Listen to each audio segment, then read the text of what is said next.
Okay, some unleavened bread.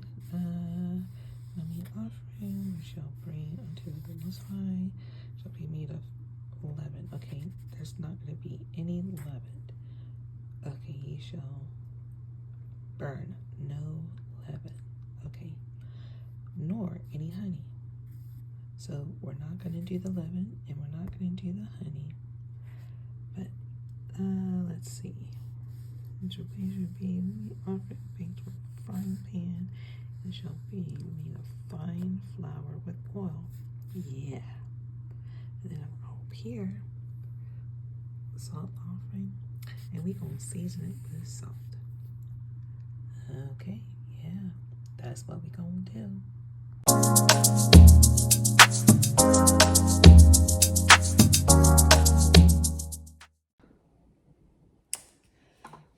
Hello, hello. As promised, I wanted to share my recipe of how I make my unleavened bread. I use filtered water, all-purpose flour, salt, a little bowl, my fork, olive oil, a rolling pin, and of course, you need a frying pan. But mainly, you need a very clean surface. Clean that surface off before you do it because you're going to be rolling your dough in it. So here we go. I'll show you. Get this camera together. Okay. So first I start off with the flour. You can measure how much you want. It's just my husband and I, so I just put a little bit in there because a little bit goes a long way. You don't need to fill it all the way up, but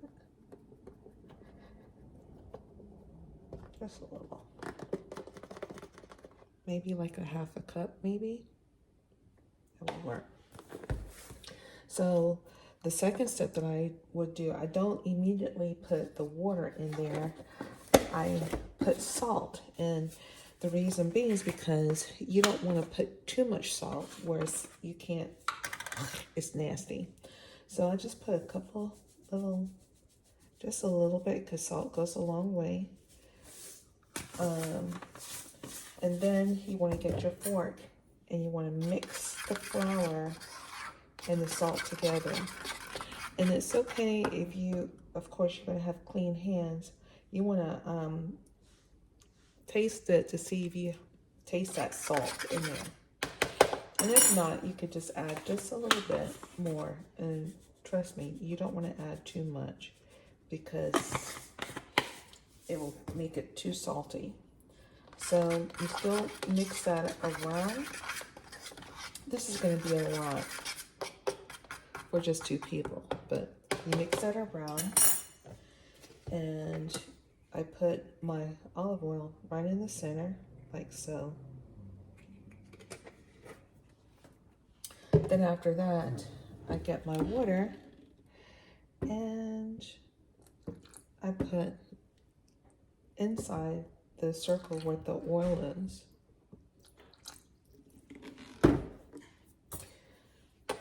Then you just mix.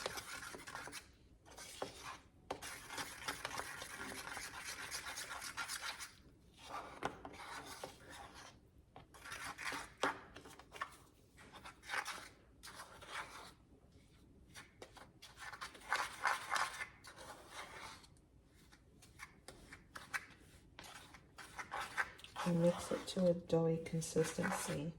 And because my countertop is clean, I've already sanitized my countertop, I can dump everything there.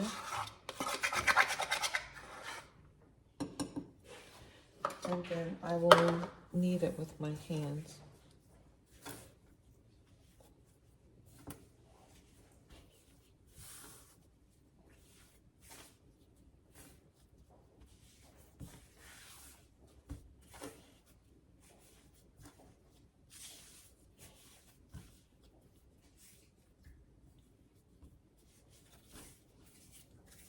So it'll be like a dough.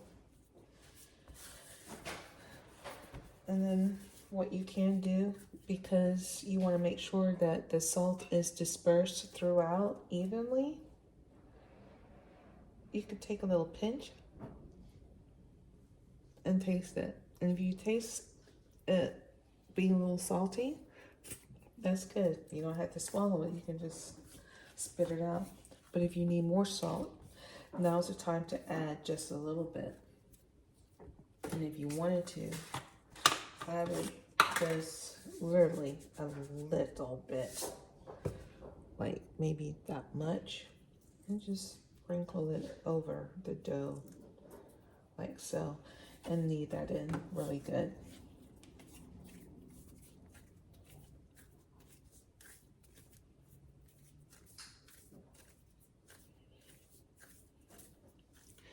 Now, you want to have your fire on medium, okay? So it'll cook. It'll fry pretty much. You get this in a semi little ball, and then now is the time for your rolling pin. I roll it flat as I can get it, kind of like roti.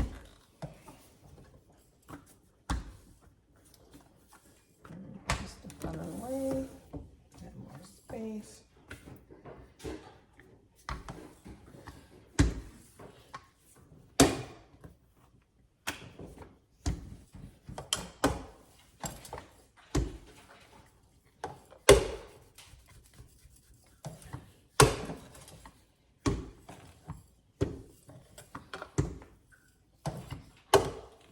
Meanwhile, your pot is warming up with the oil. I use olive oil. I don't use the vegetable oil, and I'm really picky with the oils that we use. It's either grapeseed or olive oil. Deal with. So this is as flat as I can get it. And if you want to, you can get a knife and you can cut it, divide it. You get one here.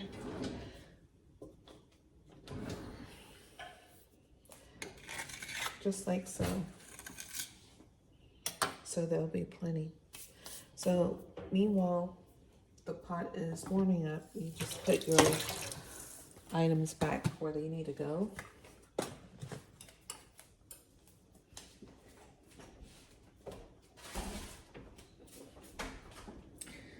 And if you want to still take another pinch, because you did add more salt to it, to your taste buds, it should be great.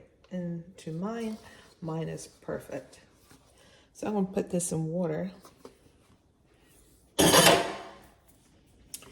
my pin up.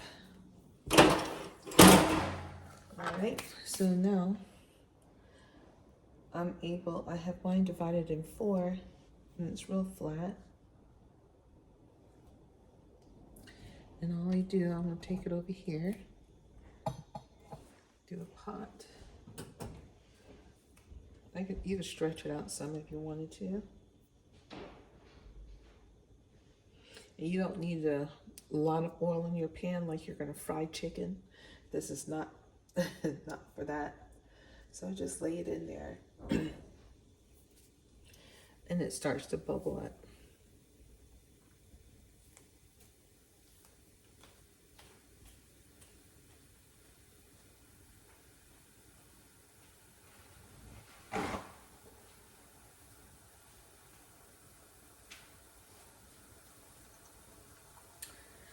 You can see it bubbling. And I use paper towel. So once I remove it, I'll have something for it to lay on to absorb the extra oil. And I just use a large fork to flip it. And I don't know if you could tell, but it is bubbling up right now. And you don't want to cook it too fast because you don't want the edges or any of that to burn. It's bubbling, and then when you feel like you want to flip it over, you can. And it'll bubble up some more. Look at that. I don't know if you can see the bubble.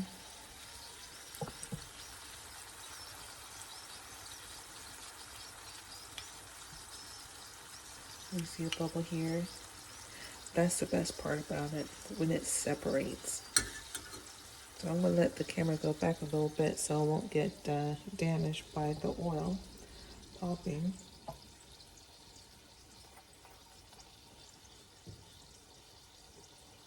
And turn up the heat a little bit more because you don't really want it to sit in the oil.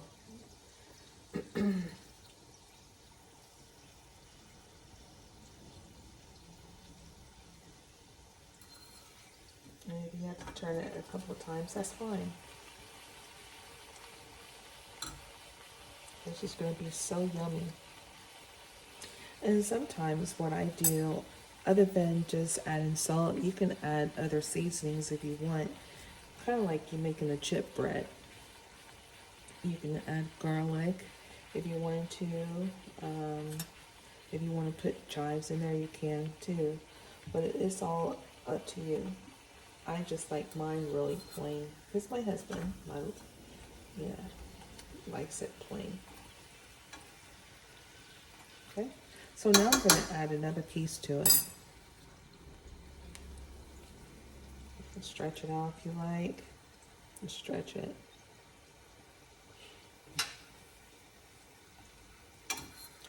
And once you start seeing how golden brown it turns, then that's a sign that it is pretty much done, because you don't want it to be burnt.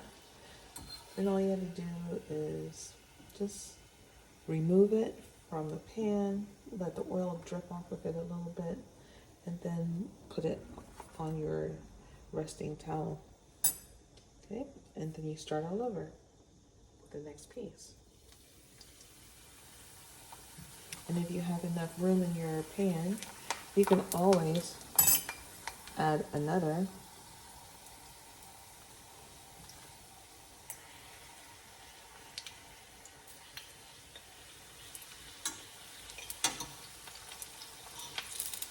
See how that bubbles up? I love it.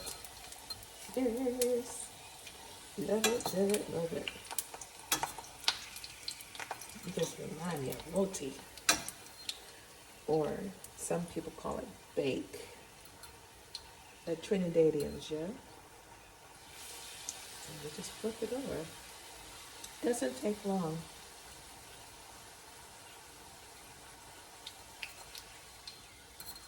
Again, you see the bubbles? And that's that. So once you're done, crispy. It's so good. Perfect. Everything's perfect. And there you have it. How to make unleavened bread in the fry pan, according to scripture.